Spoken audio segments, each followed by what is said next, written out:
Hello and welcome back. In this tutorial, we're going to cover off an important topic for the exam, consolidated billing. So let's look at the scenario. We have two accounts, and using AWS Organizations, as we know, we can put them into one organization.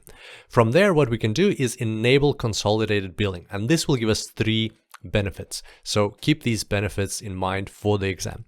Number one, we will get one bill. So we just get one bill, we can pay it in one place with one payment method, very convenient. Number two is we can do the tracking we conduct will be very easy. So we can look at all of the spend and all of the types of services that are used by the different accounts. We can look at all of that in one place rather than having to jump between accounts and aggregate that data. That will be all presented in one place for us. And number three is we will get shared discounts. And especially on shared discounts, there are quite a lot of questions or different questions on the exam. So keep this in mind, and it's a very important topic to know about. There's three types of shared discounts. Number one is volume pricing discounts. We'll look at an example with S3, but S3 is not the only service that provides this kind of volume discount pricing. So here we have a bucket with 50 terabytes. In the other account, we have another bucket with also 50 terabytes. If these were separate, we would be paying the flat, in this case, 2.3 cents per gigabyte fee. But because these accounts are part of a consolidated bill, we will benefit from the lower price. As you have more data in S3, the more data you have, the cheaper it becomes to store that data. So that's an example of volume pricing discounts that are shared.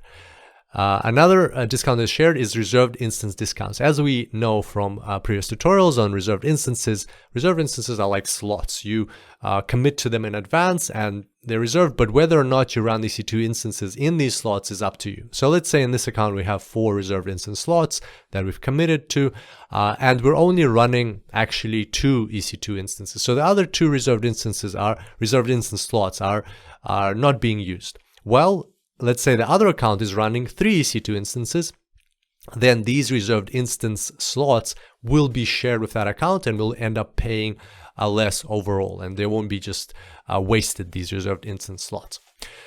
And the third type of discount that is shared is savings plan. Let's say we have a savings plan in this account and we've committed to spending a certain number of dollars per hour on EC2. And here we're running 1 instance. And unfortunately, we're not using that full commitment. Maybe we've committed to $100 an hour, we're only using like $80 an hour. So we have that $20 an hour that's been wasted that we have committed to, and therefore we're getting a discounted price on EC2, as we remember from tutorials on savings plan, but we're not using it. Well, let's say the other account has 2 EC2 instances that are running, and that commitment, that savings plan, will be shared with the other account, and we will eventually pay less across the whole. So there we go. That's what consolidated billing is all about. Just remember on the exam, there can be questions about the benefits of consolidated billing and especially about the different types of discounts. On that note, here's a quick summary of what we discussed. I look forward to seeing you back here next time. And until then, enjoy the cloud.